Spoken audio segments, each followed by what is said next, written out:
울리언 포크너는 파리 리뷰와의 인터뷰에서 이렇게 말합니다. 모든 예술가의 목적은 인위적인 방법으로 삶이라는 움직임을 잡아 다시 고정시키는 것입니다. 그리고 수백 년 후 그것을 이방인이 보게 되었을 때 그것이 삶이기 때문에 다시 움직일 수 있도록 하는 것입니다. 인간은 죽을 수밖에 없기 때문에 그에게 유일하게 가능한 불멸은 언제나 살아 움직여서 불멸인 어떤 것을 뒤에 남겨놓는 것 뿐입니다. 그것은 항상 움직일 것이기 때문입니다. 이것이 예술가들이 언젠가는 통과하게 될 최후이자 다시 되돌릴 수 없는 죽음이라는 망각의 벽에 킬로이가 여기 왔었다 라고 적어놓는 방식입니다.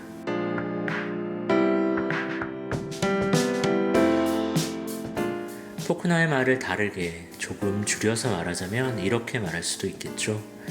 화가가 붓과 물감을 가지고 생각을 짜내듯 소설가는 자신의 역사를 가지고 생각을 짜낸다고요. 이 말은 서머신 모음의 말인데요.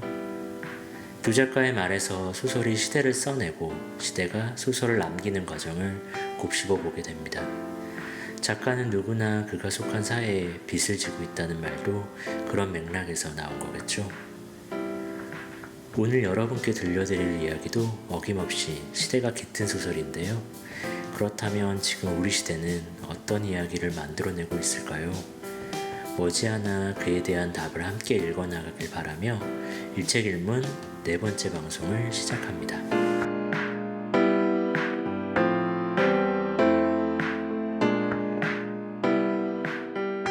문학 분야 책 한 권을 집중적으로 소개하는 매일 문학 시간입니다. 오늘 가지고 온 책은 한강 작가의 장편소설 소년이 온다입니다. 2014년 5월에 첫 출간한 이 책이 2020년 4월 특별 한정판으로 출간했습니다. 올해가 5.18 광주 민주화 운동이 있은 지 꼭 40년이 되는 해이기 때문일 텐데요. 소년이 온다는 1980년 5월 18일부터 열흘간 있었던 광주 민주화 운동 당시의 상황과 그 이후 남겨진 사람들의 이야기를 철저한 고증과 취재를 바탕으로 한강 특유의 정교하고도 밀도 있는 문장으로 그려내고 있습니다. 소설은 친구 정대의 죽음을 목격한 것을 계기로 도청 상무관에서 시신들을 관리하는 일을 돕게 된 중학교 3학년 소년 동호에게서 시작합니다.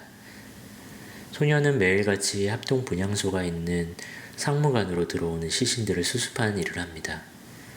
주검들의 말없는 혼을 위로하기 위해 초를 밝히고 시치를 뿜어내는 것으로 또 다른 시위를 하는 것 같은 시신들 사이에서 친구 정대의 처참한 죽음을 떠올리며 괴로워합니다. 정대는 동호와 함께 시위대의 행진 도중 계엄군이 쏜 총에 맞아 쓰러져 죽게 되고 중학교를 마치기 전에 공장에 들어와 자신의 꿈을 미루고 동생을 뒷바라지하던 정대의 누나 정미 역시 그 봄에 행방불명되면서 남매는 비극을 맞습니다. 무자비한 국가의 폭력이 한순간에 무너뜨린 순박한 사람들의 평범한 일상과 무고하게 죽은 어린 생명들에 대한 억울함과 안타까움이 정대의 절규하는 듯한 목소리로 대변되는데요. 작가는 15살 소년 동호의 죽음을 중심으로 5.18 당시 숨죽이며 고통받았던 인물들의 숨겨진 이야기를 하나하나 힘겹게 펼쳐 보이며 그들의 아픔을 어루만지고 그 시대를 증언합니다. 살아남았다는 것이 오히려 치욕이 되는 사람들이 혼자서 힘겹게 견뎌내야 하는 매일을 되새기며 그들의 아물지 않는 기억들을 나눕니다. 소설은 총 6개의 장과 하나의 에필로그로 구성되어 있습니다. 각 장의 초점화자는 다르지만 인물들이 겪어낸 시간은 1980년 5월 18일 광주와 한없이 가깝습니다.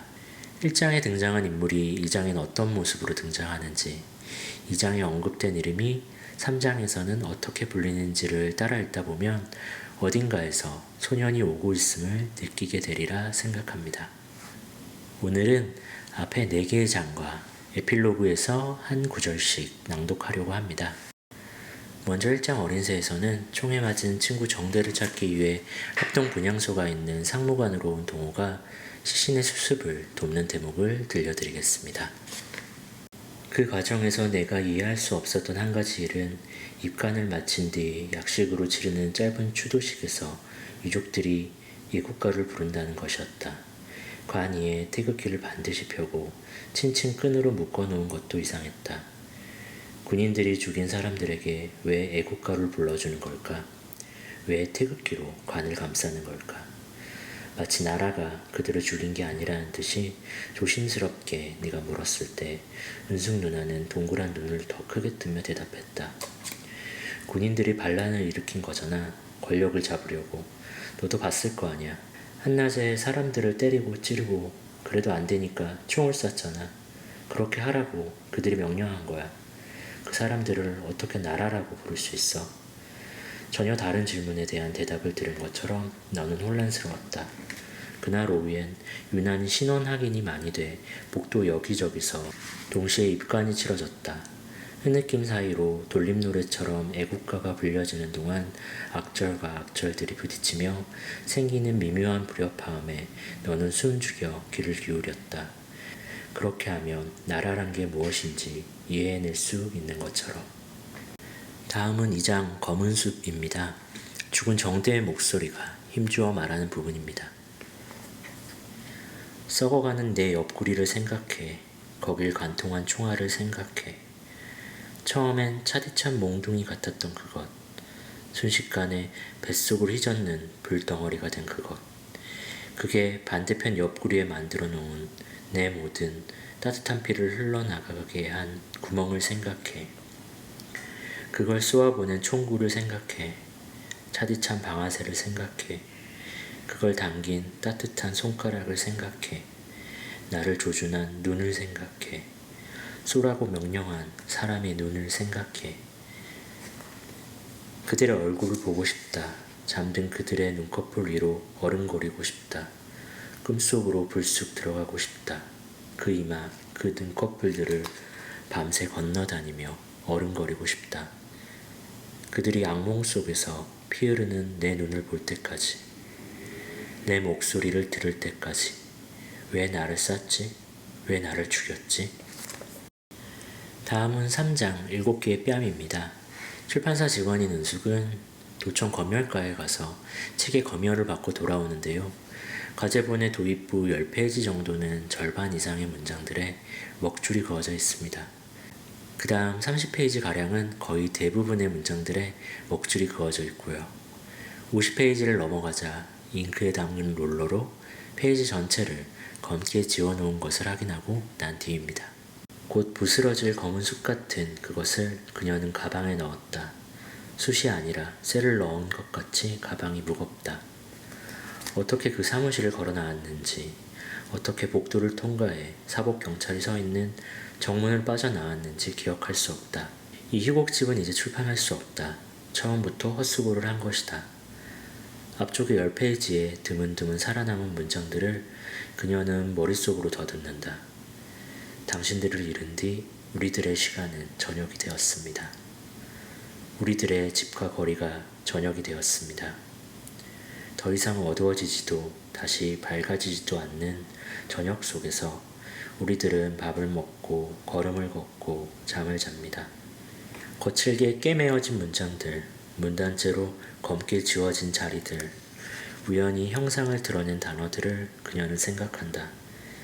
당신을, 나는, 그것은, 아마도, 바로, 우리들의 모든 것이 당신은 어째서 바라봅니다. 당신의 눈은 가까이에서 멀리에서 그것은 또렷이 지금 좀 더 희미하게 왜 당신은 기억했습니까? 수시된 문장과 문장들 사이에서 그녀는 숨을 몰아쉰다. 어떻게 분수대에서 물이 나옵니까? 무슨 축제라고 물이 나옵니까? 칼을 찬 장수의 검은 동상을 등지고 멈추지 않고 그녀는 걷는다. 목도리를 눈밑까지 올리고는 숨을 쉴 수 없어 시큰거리는 붉은 광대뼈를 드러낸 채 걷는다. 사장의 제목은 새와 피입니다. 23살 교대 복학생이 경험한 그날과 그날 이후 자신이 겪은 일을 수레하고 상대방에게 되묻는 대목입니다. 어떤 기억은 아물지 않습니다. 시간이 흘러 기억이 흐릿해지는 게 아니라 오히려 그 기억만 남기고 다른 모든 것이 서서히 마모됩니다. 색 전구가 하나씩 나가듯 세계가 어두워집니다. 나 역시 안전한 사람이 아니란 걸 알고 있습니다. 이제는 내가 선생에게 묻고 싶습니다. 그러니까 인간은 근본적으로 잔인한 존재인 것입니까? 우리들은 단지 보편적인 경험을 한 것일 뿐입니까? 우리는 존엄하다는 착각 속에 살고 있을 뿐 언제든 아무것도 아닌 것, 벌레, 짐승, 고름과 진물의 덩어리로 변할 수 있는 것입니까?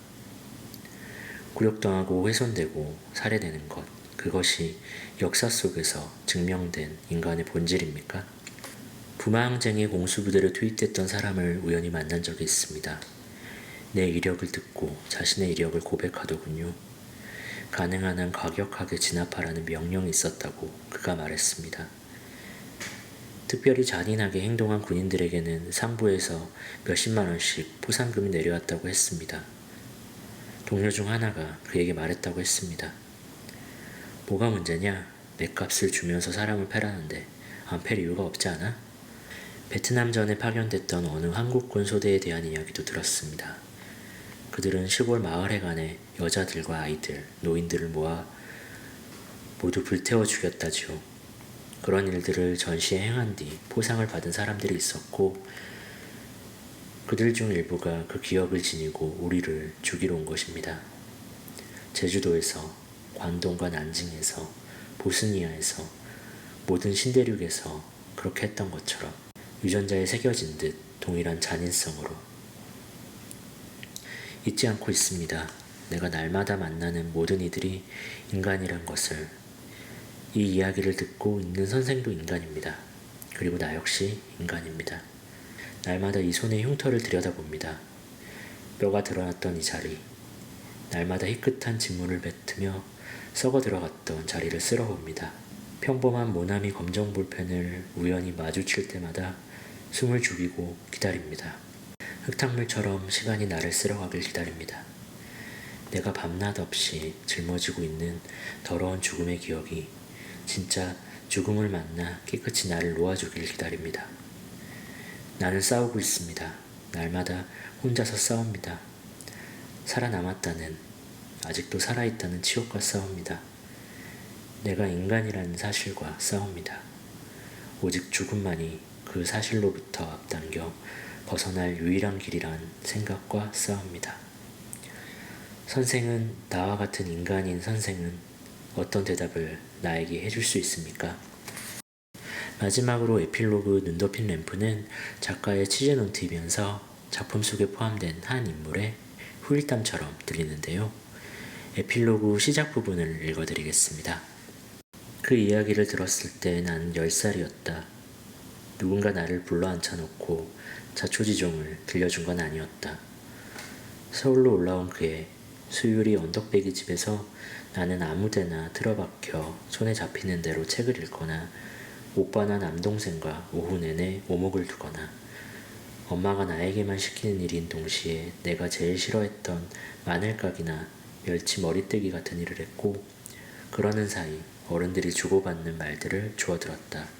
오빠가 가르친 애였어요. 초가을의 어느 일요일 막내 고모가 식탁 머리에서 아버지에게 물었다. 담임을 한 건 아닌데 장문을 해서 내라고 하면 곧잘 쓰던 애여서 기억이 나. 중흥동 집 팔고 삼각동으로 이사가면서 복도방에서 계약을 했는데 내가 디귿중학교 선생이라고 하니까 집 사는 사람이 활짝 반가워하더라고. 자기 막내 아들이 1학년이라고. 몇 번 누구라고 그 방 가서 출석 부르면서 봤더니 아는 얼굴이었어. 그 뒤로 어떤 말들이 더 오갔는지는 기억나지 않는다. 다만 그들의 표정, 가장 끔찍한 이야기를 덮어두고 말을 이어가는 일의 어려움, 어색하게 이어지던 침묵을 기억한다. 아무리 말을 돌려도 어느새 처음에 오싹한 빈자리로 되돌아오는 대화에 나는 이상한 긴장을 느끼며 귀를 기울이고 있었다. 아버지가 가르치던 학생네가 중흥동 그 집을 샀다는 건 나도 전부터 알고 있었다. 그런데 왜 그들의 목소리는 점점 낮아지는가? 왜 그 학생의 이름을 말하기 직전에는 알 수 없는 망설임이 끼어드는가?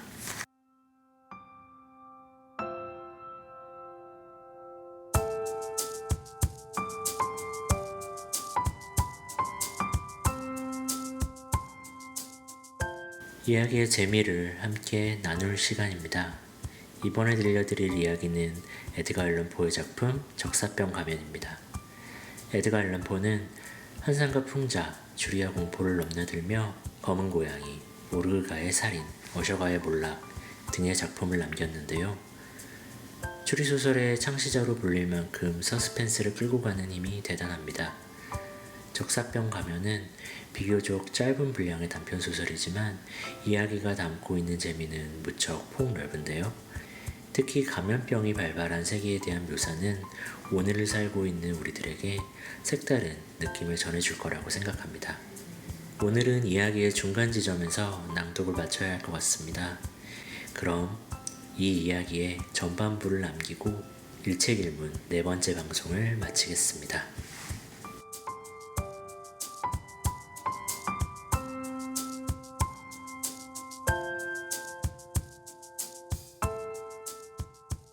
적사병은 오랫동안 그 나라를 황폐화시켰다.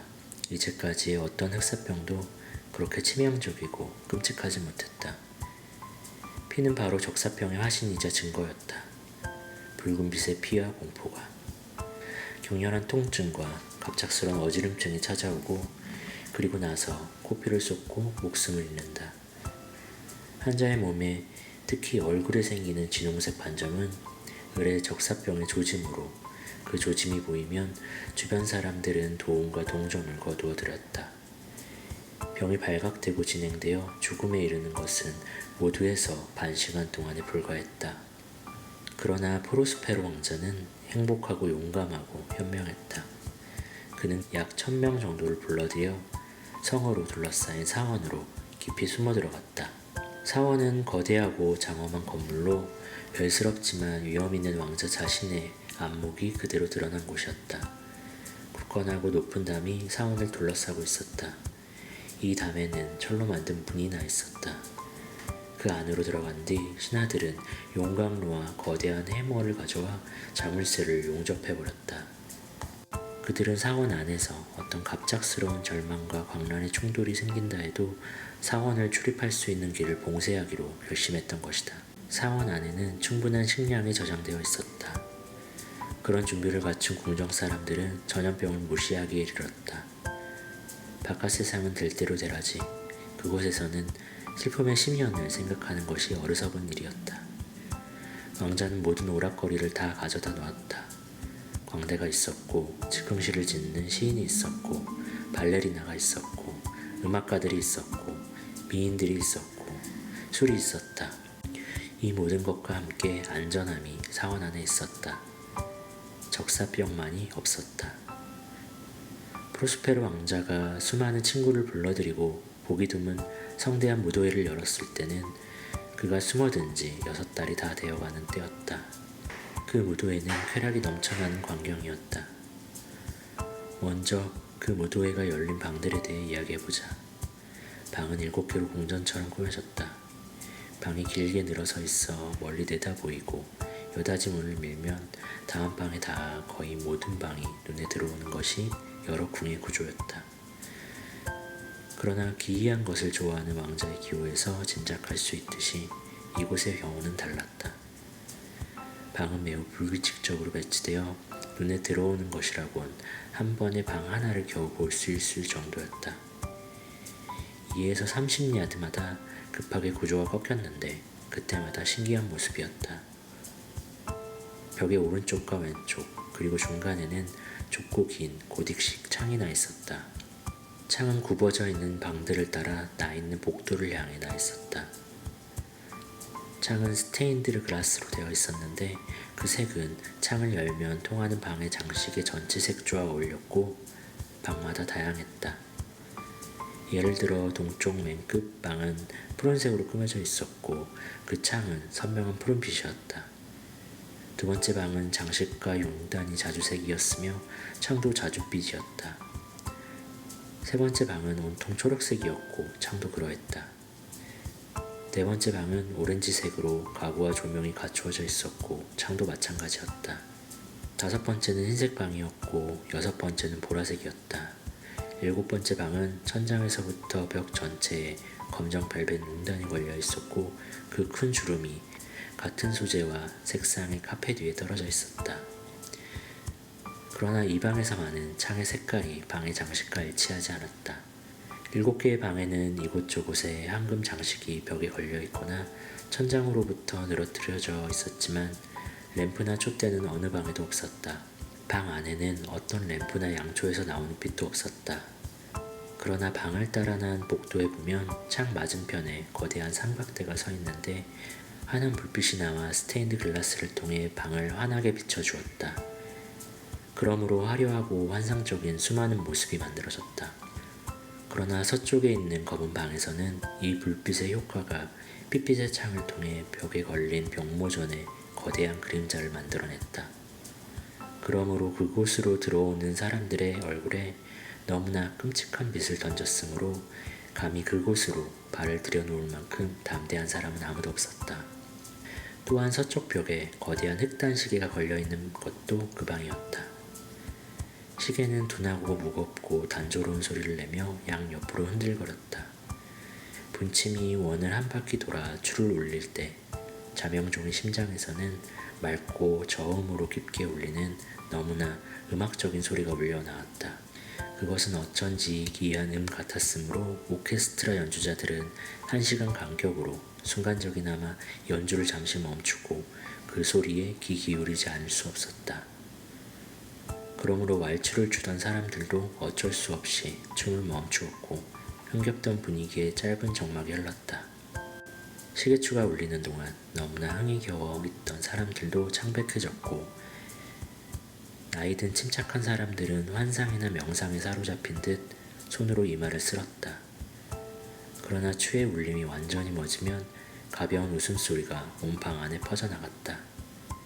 연주자들은 자신들의 신경과민과 어리석음에 웃음 짓듯 서로 마주보았으며 다음 시계추가 울릴 때는 이런 마음을 갖지 말자고 서로 낮은 소리로 맹세했다.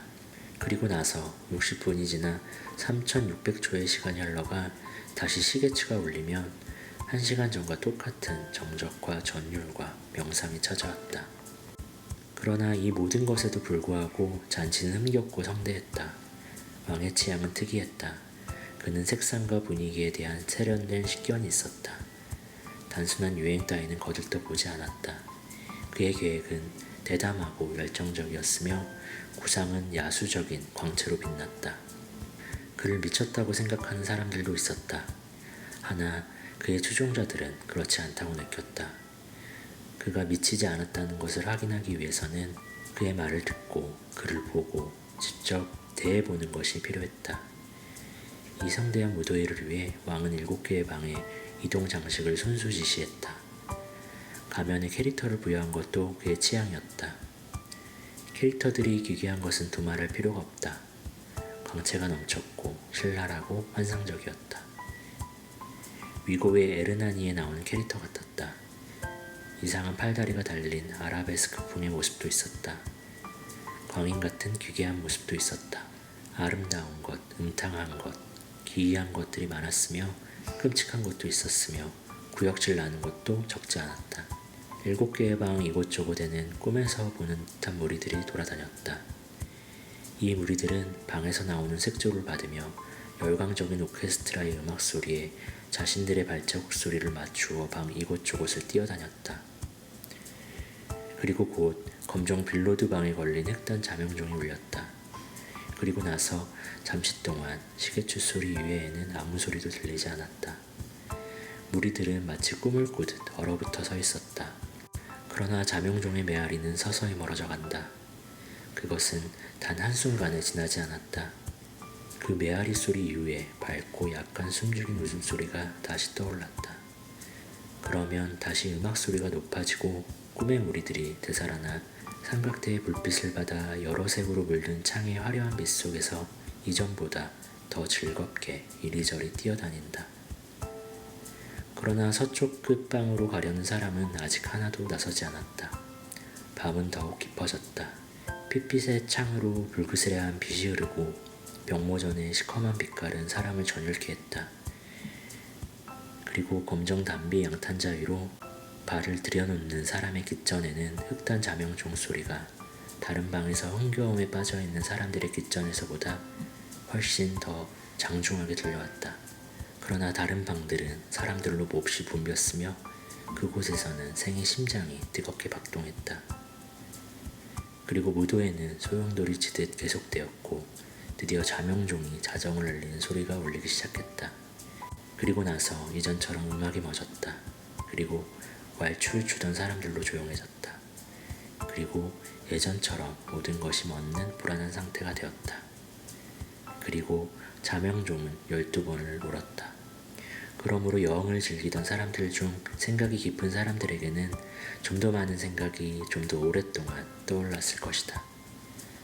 또한 자명종의 마지막 메아리가 가면 형상을 알아차릴 틈이 생겼을 것이다.